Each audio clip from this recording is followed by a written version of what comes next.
बच्चों, कैसे हैं आप सब? बहुत बढ़िया। और पढ़ाई वढ़ाई कैसी चल रही? चलिए, यही उम्मीद है कि आप लोग जो है अच्छे से तैयारी करेंगे।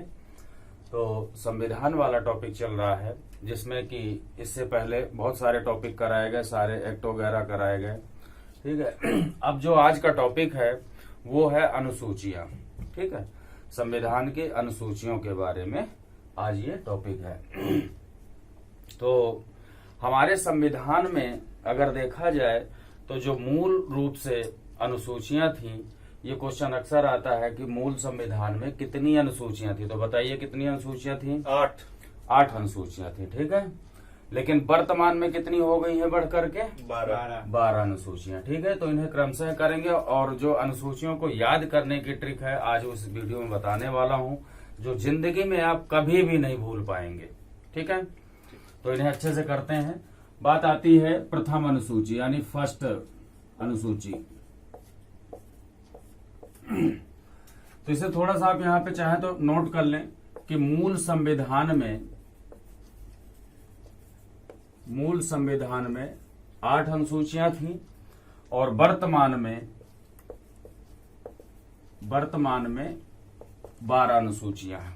ठीक, ये हमारा मूल संविधान का था और ये वर्तमान में जो आज की डेट में 12 अनुसूचियां हैं टोटल। तो उन्हीं के डिटेल्स आज करेंगे और इससे क्वेश्चन जरूर आता है। बहुत इजी है, बिल्कुल शॉर्ट टिक के एक लाइन में जो है सारी अनुसूचियां मैं याद करवाने वाला हूं आपको। तो लास्ट तक बने रहें वीडियो में। और देखिए, मैं कह रहा है प्रथम अनुसूची। ठीक है, तो पहली अनुसूची में क्या है तो इसके बारे में बता दूं कि पहली अनुसूची के अंतर्गत संघ और उसके राज्य क्षेत्र और केंद्र शासित प्रदेशों के बारे में बताया गया है। ठीक है, संघ का मतलब वही है केंद्र, यानी प्रथम अनुसूची में संघ और राज्य क्षेत्र। मैं यहाँ शॉर्ट में लिखूंगा, आप लोग डीपली नोट्स बनाते रहें अच्छे से। जो चीज मैं बता रहा हूँ वो भी नोट करते रहें। संघ और राज्य क्षेत्र के बारे में बताया गया है। संघ के बारे में बताया कि केंद्र सरकार यानी पूरा देश, और राज्य क्षेत्र में जो है 2 तरीके के चीजें होती हैं। एक तो सिंपल राज्य और दूसरे होते हैं संघ शासित राज्य यानी केंद्र शासित राज्य। ये 2 तरीके के हो गए। तो वर्तमान में राज्य कितने हो गए हैं इस समय? 28। ठीक है, कितने राज्य हैं? 28। केंद्र शासित प्रदेश कितने हैं? पहले कितने थे? 7 थे 7। और अब बढ़ करके 2 और बढ़ गए हैं। ठीक है, जम्मू कश्मीर और दूसरा लद्दाख वाला। ठीक, तो ये जो है केंद्र और राज्य क्षेत्र, यानी ये केंद्र शासित प्रदेश है, याद रखना। केंद्र शासित या संघ शासित प्रदेश जो है 9 है। तो इनके बारे में इनका जो उल्लेख है, सीमा है, नाम है, ये सब जो है जितनी भी चीजें हैं वो किस में है? प्रथम अनुसूची में। अब बात करते हैं दूसरी अनुसूची। दूसरी अनुसूची के बारे में देखेंगे। संविधान की दूसरी अनुसूची में क्या है? इसके अंतर्गत जो है वेतन भत्ते और कुछ विशेषाधिकार के बारे में उल्लेख किया गया है। अब बात आती है कि आखिरकार किसके वेतन, किसके भत्ते। ठीक, तो दूसरी अनुसूची में इससे क्वेश्चन लगातार पीसीएस में भी पूछा जा रहा है, लोअर पीसीएस में भी, आरओ में भी, बीओ में भी, और इन सब के अलावा एसआई, कांस्टेबल, रेलवे, जहां कहीं जीएस है वहां पे क्वेश्चन जरूर आ रहा है। खासतौर से ये वाले इससे दूसरी अनुसूची से क्वेश्चन पिछली बार भी आया था ये क्वेश्चन। तो ये मोस्ट इंपोर्टेंट है, अच्छी तरीके से आप लोग करना। दूसरी अनुसूची में किस चीज का उल्लेख है? वेतन और भत्ते। ठीक है, जो बड़े बड़े उच्च पदाधिकारी हैं देश के, उनके वेतन और भत्तों के बारे में उल्लेख किया गया है। जैसे मान लीजिए राष्ट्रपति का वेतन है, भत्ता है, उनके बारे में। दूसरा क्या है? राज्यपाल। ठीक, राष्ट्रपति हो गया, राज्यपाल हो गया, लोकसभा का अध्यक्ष यानी स्पीकर, उपाध्यक्ष, डिप्टी स्पीकर लोकसभा के ही। ठीक, राष्ट्रपति, राज्यपाल, लोकसभा अध्यक्ष यानी स्पीकर, डिप्टी स्पीकर यानी लोकसभा का उपाध्यक्ष, और राज्यसभा का सभापति।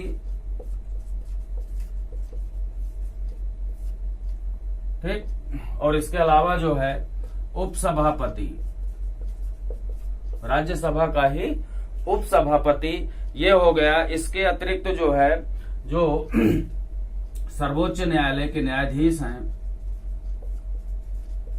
सर्वोच्च न्यायालय के न्यायाधीश, उच्च न्यायालय के न्यायाधीश, ठीक। इसके अतिरिक्त जो है नियंत्रक महालेखा परीक्षक, कैग, नियंत्रक महालेखा परीक्षक के साथ साथ राज्यों की जो विधानसभा हैं, विधानसभा अध्यक्ष और उपाध्यक्ष, विधान परिषद का सभापति और उपसभापति, इन सब के बारे में उल्लेख दूसरी अनुसूची में मिलता है। खासतौर से 2-3 चीजें इसमें बता रहा हूं, क्या क्या है इंपॉर्टेंट, उसे याद रखना है। तो राष्ट्रपति, राज्यपाल, ठीक, और इसके साथ साथ सर्वोच्च न्यायालय के न्यायाधीश और कैग, नियंत्रक महालेखा परीक्षक, कंट्रोलर ऑफ ऑडिटर जनरल, इनके बारे में खास तौर से याद रखना। इनके वेतन, भत्ते और विशेषाधिकारों के बारे में इस अनुसूची में, दूसरी अनुसूची में जो है उल्लेख मिलता है। अब देखिए सांसद और विधायक, सांसद और विधायक का इसमें इसका उल्लेख नहीं है, यहाँ सिर्फ इन्हीं लोगों का है। आगे देखिए, अगली है जो है तीसरी अनुसूची।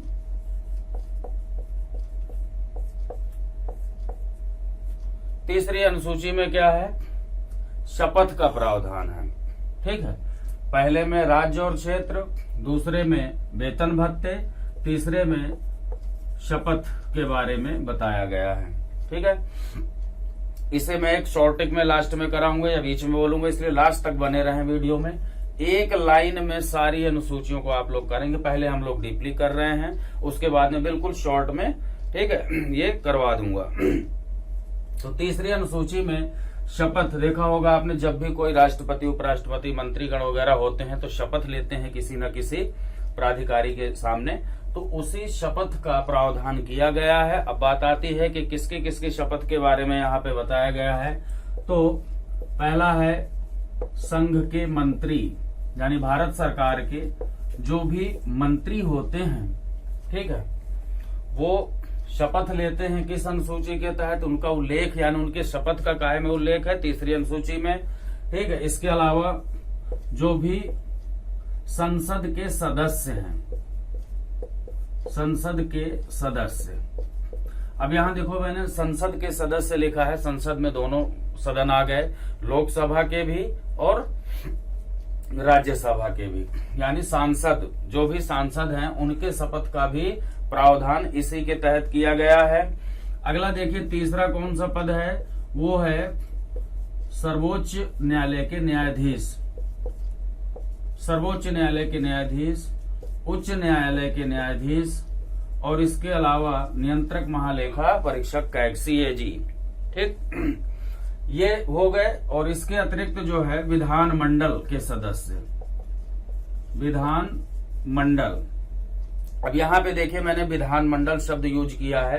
विधानमंडल में 2 सदन होते हैं, कहीं कहीं सिंगल है। तो दोनों सदनों के बारे में, पहला सदन जो होता है उसे कहते हैं विधान परिषद और दूसरा जो होता है उसे कहते हैं विधान सभा, यानी इसके जो भी सदस्य होंगे वो भी तीसरी अनुसूची के तहत ही शपथ लेते हैं।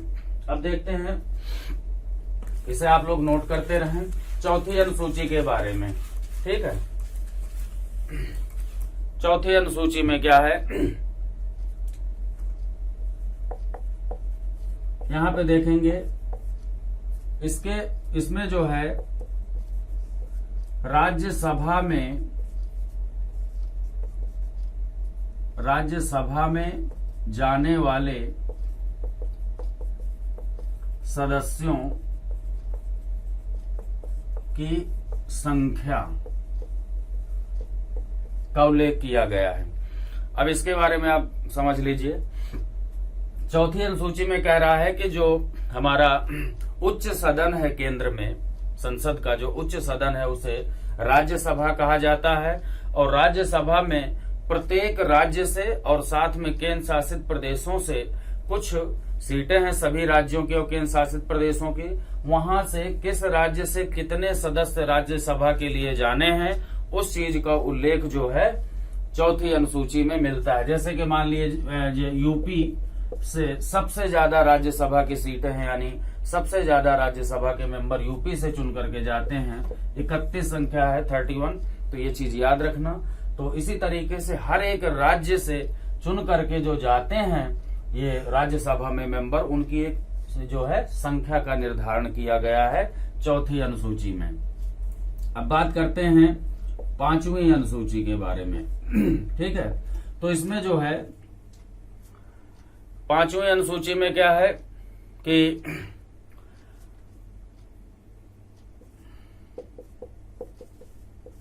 शॉर्ट में लिख रहा हूं SC ST, यानी अनुसूचित जाति क्षेत्र और अनुसूचित जनजाति, इतना तो आप जानते हैं SC ST। ठीक है, क्षेत्रों के प्रशासन के बारे में, क्षेत्रों के प्रशासन के बारे में और प्रबंधन के बारे में उल्लेख किया गया है। कौन से? पांचवी अनुसूची में कह रहा है कि जो भी कुछ स्पेशल क्षेत्र हैं, अनुसूचित जाति क्षेत्र, अनुसूचित जनजाति क्षेत्र, उनके प्रशासन और प्रबंधन के बारे में पांचवी अनुसूची में उल्लेख किया गया है। आगे बात करते हैं छठी अनुसूची के बारे में। ठीक है, छठी अनुसूची, इसमें क्या है? इसमें कह रहा है कि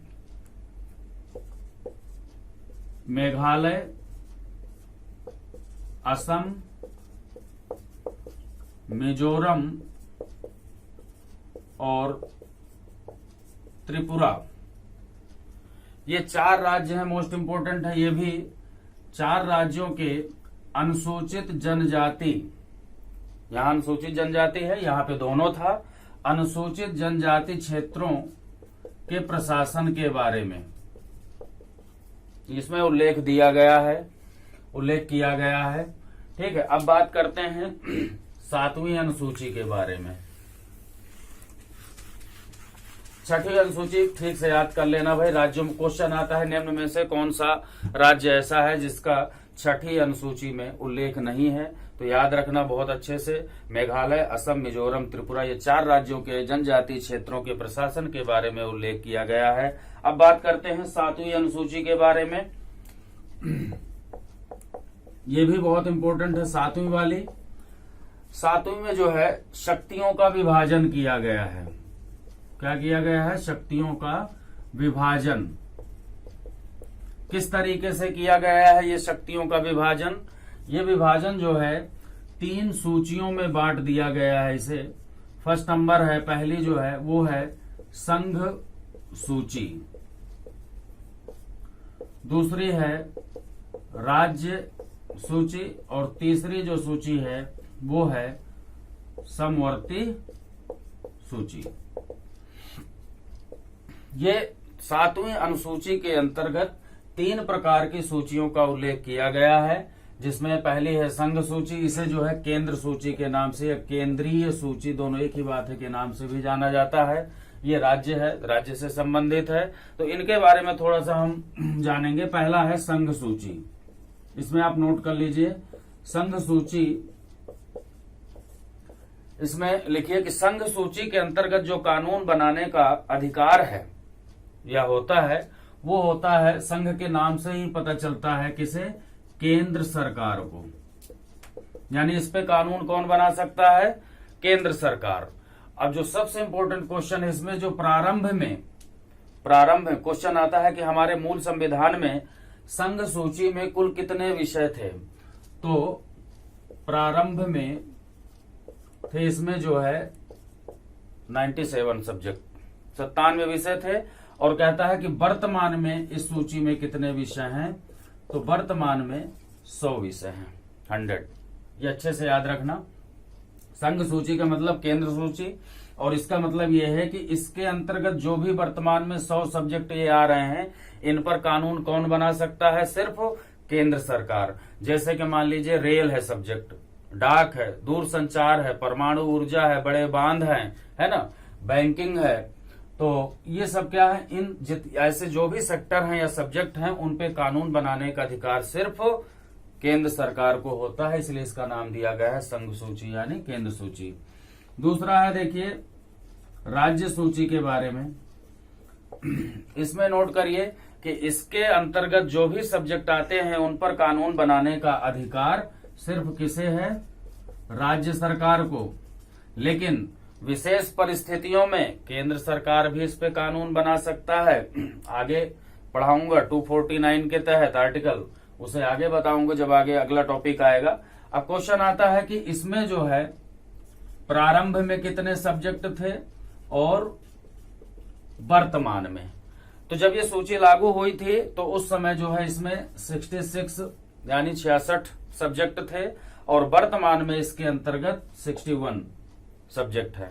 यानी जितने भी 61 सब्जेक्ट हैं इन पे कानून कौन बना सकता है, राज्य सरकार बना सकती है। तीसरा पॉइंट जो इसमें ये वाला है समवर्ती सूची, इसके बारे में जानेंगे कि ये क्या होती है। समवर्ती सूची का मतलब ये है कि इस पर जो भी है, जितने भी सब्जेक्ट हैं उन पर कानून बनाने का अधिकार किसे है, केंद्र और राज्य दोनों को। ठीक, यानी इसके अंतर्गत केंद्र भी कानून बना सकता है और राज्य भी कानून बना सकता है। ठीक है। अब ये चीज याद रखना कि इसके अंतर्गत मूल संविधान में इसके अंतर्गत कुल जो है कितने सब्जेक्ट थे, तो इसमें जो है प्रारंभ में 47 सब्जेक्ट थे और वर्तमान में 52 यानी 52 सब्जेक्ट हैं। ठीक है। तो इस तरीके से जो है ये 7वीं अनुसूची। अब क्वेश्चन आता है कि अगर मान लो कोई ऐसा सब्जेक्ट है जिसका तीनों सूचियों में ही उल्लेख ना हो, तीनों सूचियों में केंद्र राज्य समवर्ती सूचियों में भी उल्लेख ना हो, ऐसे सब्जेक्ट पर कौन कानून बना सकता है, तो याद रखना केंद्र सरकार, उसे कहते हैं हम अवशिष्ट शक्तियां। अवशिष्ट शक्तियां किसके पास है, केंद्र सरकार के पास, यानी उनपे केंद्र सरकार कानून बना सकती है। दूसरी बात यह भी याद रखना कि समवर्ती सूची में केंद्र और राज्य दोनों ही कानून बना सकते हैं, लेकिन अगर दोनों के कानून में किसी तरीके का मतभेद है तो मतभेद के लिए, उसे हटाने के लिए, उसे सॉल्व करने के लिए केंद्र के कानून को सर्वोच्च माना जाएगा और राज्य का कानून अपने आप ही खारिज हो जाएगा। जैसे मान लीजिए शिक्षा जो है समवर्ती सूची का सब्जेक्ट है, शिक्षा समवर्ती का। अब शिक्षा को लेकर के देखा होगा आपने, चाहे प्राइमरी शिक्षा हो चाहे उच्च या मिडिल, जो भी शिक्षा है, तो उसको लेकर के केंद्र सरकार भी कानून बनाती है, राज्य सरकार भी कानून बनाती है। मिड डे मील योजना केंद्र सरकार की है, राज्य सरकार चाहे तो अपनी तरफ से उसमें कुछ और भी ऐड कर सकता है। तो इस तरीके से जो है दोनों ही सब्जेक्ट बना सकते हैं। लेकिन अगर दोनों के कानूनों में कोई गतिरोध उत्पन्न होता है, कोई विवाद उत्पन्न होता है, तो राज्य सरकार का कानून बिल्कुल नहीं माना जाएगा, केंद्र सरकार का कानून ही लागू होगा। इस चीज को आप याद रखना। राज्य सरकार में होते हैं सब्जेक्ट, जैसे मान लीजिए पुलिस है, पुलिस राज्य सरकार का सब्जेक्ट है। आपने देखा हो, कहते हैं उत्तर प्रदेश यूपी पुलिस की भर्ती निकली है, और लिखा भी होता है उनके यहाँ कि Uttar Pradesh police, Madhya Pradesh police, Rajasthan police. तो इसका मतलब क्या है, ये राज्य सूची का सब्जेक्ट है, इस पे जो है सिर्फ राज्य कानून बना सकते हैं। आगे देखते हैं, 7वीं अनुसूची तक हो गया। नेक्स्ट आती है 8वीं अनुसूची। ठीक है, बात करते हैं 8वीं अनुसूची की। ठीक है,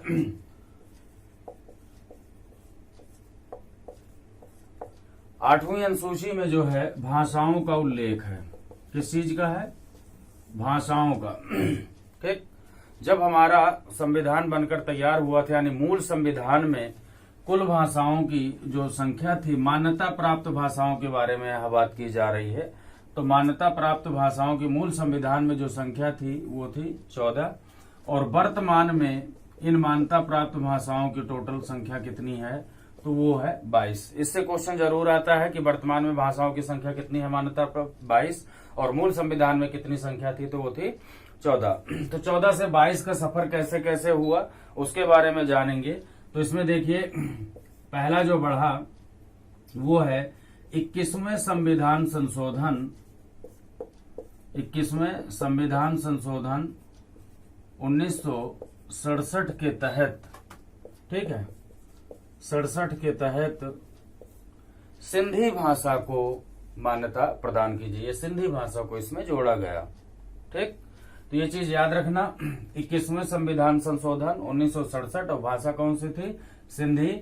मूल कितने थे? 14 थी, इनमें से सिंधी जुड़ गई तो ये कौन से नंबर की हो गई? 15वें नंबर की। इससे क्वेश्चन जरूर आया है। याद रखना आप लोग कि जो है 15वीं भाषा कौन सी है, ये कई बार क्वेश्चन पूछा गया है, तो अच्छे से कर लेना। आगे देखिए, दूसरा है 71वें संविधान संशोधन, ठीक, 1992 92। 71वें संविधान संशोधन के तहत 3 भाषाएं जोड़ी गई थी। कौन कौन सी? नेपाली, दूसरा है मणिपुरी और तीसरा कोंकणी। ठीक है, 3 भाषाएं ये जोड़ी गई। तो अब कितनी हो गई? पहले यहां तक 15 हुई थी, 16, 17, 18, यानी कि 18 भाषाएं अब ये यहां तक, कब तक? 1992 तक हो गई। कौन से संशोधन के तहत 3 भाषाएं जोड़ी गई? तो वो थी 71वें संविधान संशोधन के तहत। नेक्स्ट तीसरा जो आता है वो है 92वें संविधान संशोधन 2003 के तहत 4 भाषाएं जोड़ी गई थी। कौन कौन से? वो पहला है बोडो, डोंगरी, मैथिली और संथाली। ये मोस्ट इंपोर्टेंट है भाई, इसे अच्छे से याद कर लेना। लास्ट में 4 भाषाएं जोड़ी गई। 18 यहां तक थी, 4 ये हो गई, तो टोटल जो है ये 22 भाषाएं यहां तक हो गई। ठीक, तो क्वेश्चन आता है कि लास्ट में या 92वें संविधान संशोधन के तहत निम्न में से कौन सी भाषा नहीं जोड़ी गई? ये चीज आप याद रखना। तो 3 इनमें से होती है, कोई अलग भाषा होती है। तो बोडो, डोंगरी, मैथिली, संथाली, ये जो है 4 भाषाएं जोड़ी गई थी। इन्हें अच्छे से याद कर लेना। ये वाला टॉपिक जो है ये खास तौर से 8वीं अनुसूची जो लोग हिंदी तैयार कर रहे हैं, हिंदी वाले वीडियो भी मैं डाल रहा हूं, तो वो लोग खास तौर पे ध्यान दें, वो स्टूडेंट, क्योंकि ये हिंदी से ही संबंधित है, भाषाओं वाला टॉपिक है। और इसमें से ये वाला क्वेश्चन अक्सर आता है, 21वें संविधान संशोधन सिंधी वाला। तो इसे ऐसे याद रखना, सिंधी 67, इस तरीके से याद रखना, 67 सिंधी। ठीक, यानी सिंधी भाषा को 1967 में 71वें संविधान संशोधन के तहत जोड़ा गया था। तो ये 8वीं अनुसूची तक हो गया। अब बात करते हैं 9वीं अनुसूची, 9th नंबर के शेड्यूल की। 9वीं अनुसूची में जो है इसमें किन किन चीजों के बारे में उल्लेख किया गया, इस तरीके से लिख रहा हूं। इसमें जो है पहले क्वेश्चन आता है कि आखिरकार जब हमारे मूल संविधान में 8 अनुसूचियां थी तो 9वीं कैसे आई, कब आई, कौन से नंबर पे? तो 9वीं अनुसूची जो है ये आता है, जोड़ी गई जो प्रथम संविधान संशोधन। प्रथम संविधान संशोधन हुआ था 1951 में, उसके तहत जो है ये अनुसूची जोड़ी गई। यानी 9वीं अनुसूची कब जोड़ी गई? प्रथम संविधान संशोधन 1951 के तहत। ठीक, मूल संविधान में ये नहीं थी। अब इसके अंतर्गत जो है ये जो 9वीं अनुसूची है, इसमें किन किन चीजों का उल्लेख किया गया है उसके बारे में जानेंगे। तो इसमें जो है भूमि सुधार और साथ में जो है जमींदारी उन्मूलन से संबंधित प्रावधान किए गए हैं। ये मोस्ट इंपोर्टेंट है और इसमें किस तरीके से क्वेश्चन आते हैं वो आप जान लें। ये मुख्यतः इस वजह से अनुसूची बनाई गई थी, 9वीं अनुसूची जोड़ी गई थी संविधान में। प्रारंभ में ये प्रावधान था कि इस अनुसूची के अंतर्गत जो भी विषय या जो भी कानून बनाकर डाल दिया जाएगा वो न्यायालय में वाद योग्य नहीं होगा। इसका मतलब ये हुआ कि जो भी इसमें पड़ गया उसको लेकर के आप सुप्रीम कोर्ट या हाई कोर्ट में नहीं जा सकते। क्यों? ये संसद की एक तरीके से विशेषाधिकार या पावर थी, या राज्यों की विधानमंडल की पावर बना दी गई। लेकिन आगे चलकर ये शुरू में तो ऐसे ही रहा, लेकिन 2007 में सर्वोच्च न्यायालय के द्वारा एक निर्णय दिया गया और जिसमें ये कहा गया कि 9वीं अनुसूची भी वाद योग्य है। ठीक है, और न्यायिक समीक्षा इसमें भी की जा सकती है। तो अब वर्तमान में जो है इसमें जो भी कानून पड़ेगा उसकी भी समीक्षा सर्वोच्च न्यायालय के द्वारा या न्यायालय के द्वारा की जा सकती है। तो 9वीं अनुसूची हो गई। अब बात करते हैं 10वीं अनुसूची की।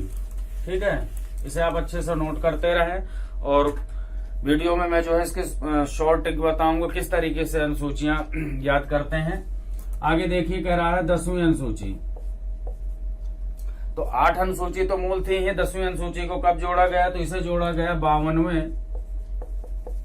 52वें संविधान संशोधन के तहत। सन क्या था? 1985। और इसमें एक बार क्वेश्चन आया था कि किसके समय, तो याद रखना ये राजीव गांधी के समय में जो है जोड़ी गई थी। ये क्वेश्चन पूछा गया था कि 10वीं अनुसूची किसके समय में जोड़ी गई थी, तो वो था राजीव गांधी, प्रधानमंत्री थे उस समय, उनके शासनकाल के दौरान। और किस संशोधन के तहत? तो 92वें संविधान संशोधन के तहत। सन है 85। अब बात करते हैं कि इसमें आखिरकार मैटर क्या है, सब्जेक्ट क्या है। तो 10वीं अनुसूची के अंतर्गत दल बदल विरोधी कानून, ऐसे यानी जो दल बदल कर लेते थे पहले कि कांग्रेस की सीट से मान लीजिए कोई सांसद विधायक बना और देखा कि किसी अदर पार्टी की गवर्नमेंट बन रही है तो कांग्रेस छोड़ करके या वहां से जो उसमें शामिल हो गए। ये सब चक्कर जो था चल रहा था राजनीतिक, ठीक है, लाभ उठाने के लिए प्रतिनिधियों के द्वारा, सांसद विधायकों के द्वारा उस चीज को रोकने के लिए ये 10वीं अनुसूची लाई गई थी। और जो दल बदलने वाले थे उन पे कठोर कानून लाया गया, तो उसी के नाम से जो है ये अनुसूची बन गई। इसे इस तरीके से आप याद रखें, दल बदल 10 दल बदल, ठीक। 10वीं अनुसूची दल बदल से संबंधित है। आगे देखे, बात करते हैं 11वीं अनुसूची। 11वीं अनुसूची ये देखिए कब जोड़ी गई? तो 73वें संविधान संशोधन। 73वें संविधान संशोधन 1993 के तहत जोड़ा गया है इसे। और इसमें क्या क्या चीजें हैं? इसमें जो है पंचायती राज व्यवस्था का उल्लेख किया गया है। ये मोस्ट इंपोर्टेंट क्वेश्चन है। अनुसूचियों के अंतर्गत आ जाए तो 11वीं अनुसूची, आर्टिकल्स के अंतर्गत आ जाए पहले या नीति निर्देशक में आ जाए तो 40वें में है। आगे फिर इसका जो है कानून बना दिया गया। तो पंचायती राज व्यवस्था का उल्लेख किया गया है। पंचायती राज व्यवस्था यही है जैसे ग्राम पंचायत, क्षेत्र पंचायत और जिला पंचायत, इसके लिए जो प्रावधान है, शासन व्यवस्था है, निर्वाचन है, इन सब चीजों के बारे में उल्लेख किया गया है। और इसके अंतर्गत जो टोटल विषय हैं वो कितने हैं? 29, ठीक है, 29 सब्जेक्ट हैं। और ये जो है 73वें संविधान संशोधन के तहत इसे जोड़ा गया था। लास्ट देखिए 12वीं अनुसूची। 12वीं अनुसूची को 74वें संविधान संशोधन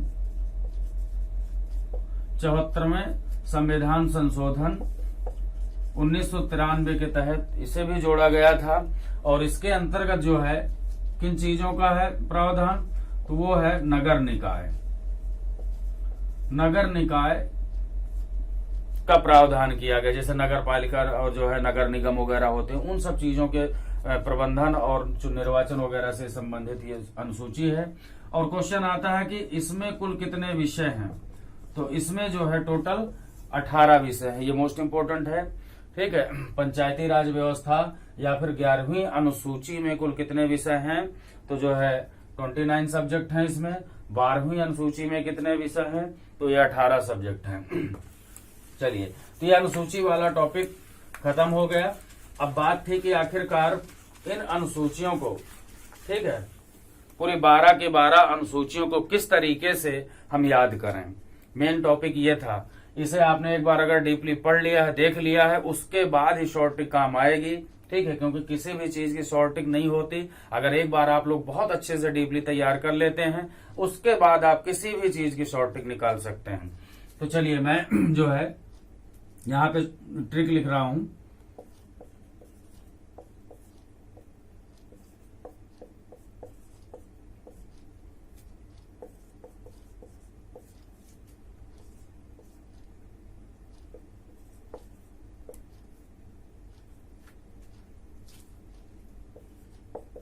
ये आप लोग नोट करते रहें।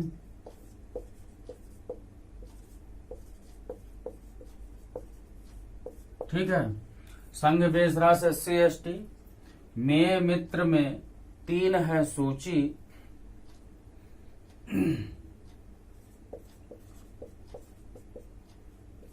22 भाषा भूमि सुधार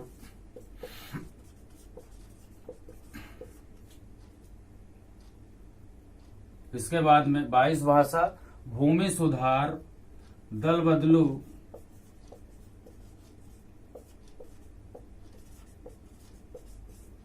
पंचायती राज, यहां तक लिख दे रहा हूं। उसके बाद फिर आगे लिखूंगा। कह रहा है संघ बेसरा, इसे दोहे की तरह आप याद कर लें, कविता की तरह याद कर लें। संघ बेसरास SC ST में मित्र में 3 है सूची, 22 भाषा भूमि सुधार दल बदलू पंचायती राज, इस तरीके से आगे का और है 12 बांट हुआ नगर निकाय, उसे आगे बताऊंगा इसी में ही। तो संघ का मतलब क्या है? पहली अनुसूची, जिसमें मैंने बताया कि पहली अनुसूची के अंतर्गत संघ और उसके राज्य क्षेत्रों के बारे में है ना, उनके नाम सीमा परिवर्तन के संबंधित इसका प्रावधान किया गया, यानी केंद्र और राज्य क्षेत्र, राज्य में केंद्र शासित प्रदेश भी है।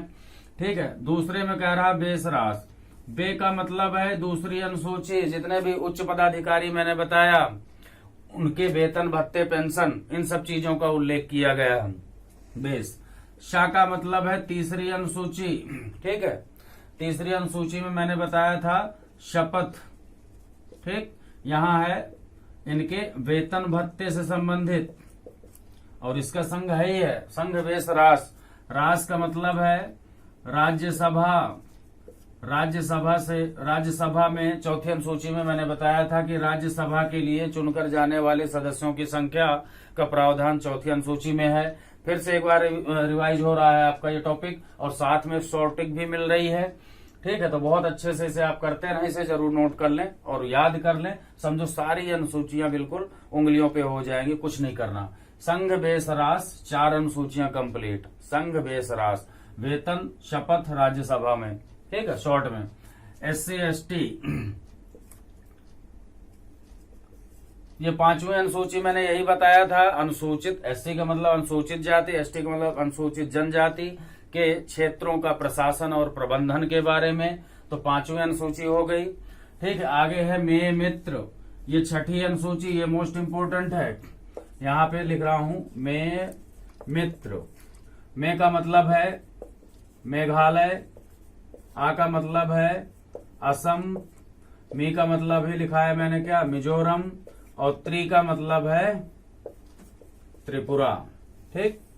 ये 4 ये मोस्ट इंपोर्टेंट है कि चारों के जो है जहां जनजातीय क्षेत्र है उनके प्रशासन से संबंधित प्रावधान, इससे हर हाल में क्वेश्चन आता ही आता है।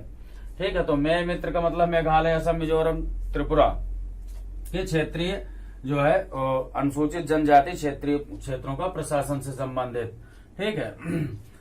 3 है सूची, किसमें? 7वीं अनुसूची के अंतर्गत 3 सूचियां बताई हैं। केंद्र सूची यानी संघ सूची, राज्य सूची और समवर्ती सूची। 3 है सूची। 22 भाषा, 22 भाषा का मैंने अभी 8वीं अनुसूची में बताया। ठीक है। 22 भाषा यानी 8वीं अनुसूची क्रमशः चल रहा है, बिल्कुल अलग अलग कुछ नहीं है। भूमि सुधार, भूमि सुधार अभी मैंने बताया 9वीं अनुसूची में, 9th नंबर में। भूमि सुधार, जमींदारी व्यवस्था, ये सब जमीन से ही संबंधित है। ठीक है। दल बदलू, ठीक, जस्ट अभी बताया 10वीं अनुसूची, 10 से 10, 10 से दल। ठीक है। तो 10वीं अनुसूची दल बदलू। पंचायती राज, पंचायती राज का मैंने बताया भी 11वीं अनुसूची। अब इसके बाद चाहें तो डायरेक्ट नगर निकाय याद कर सकते हैं, और अगर दोहा को कंप्लीट करना है या कविता को कंप्लीट करना है तो इसके आगे लिख सकते हैं 12 बाट हुआ नगर निकाय। यहां से यहां तक ये 12वीं अनुसूची है। 12 बाट हुआ नगर निकाय। 12वीं अनुसूची में किसका उल्लेख है? नगर निकाय का। 11वीं पंचायती राज। तो बच्चों, ये कैसा वीडियो लगा अब आप मुझे जरूर कमेंट करके बताएं। ठीक है। और अधिक से अधिक अगर आपको अच्छा लगता है तो ज्यादा लोगों में इसे शेयर जरूर करा करें वीडियो को। और लाइक करने में कुछ नहीं जाता आप लोगों को, ना कोई फीस लगती ना कोई पैसे लगते, इसलिए ज्यादा से ज्यादा लाइक किया करें और लोगों को सब्सक्राइब करें। आप भी सब्सक्राइब करें। ठीक है। धन्यवाद।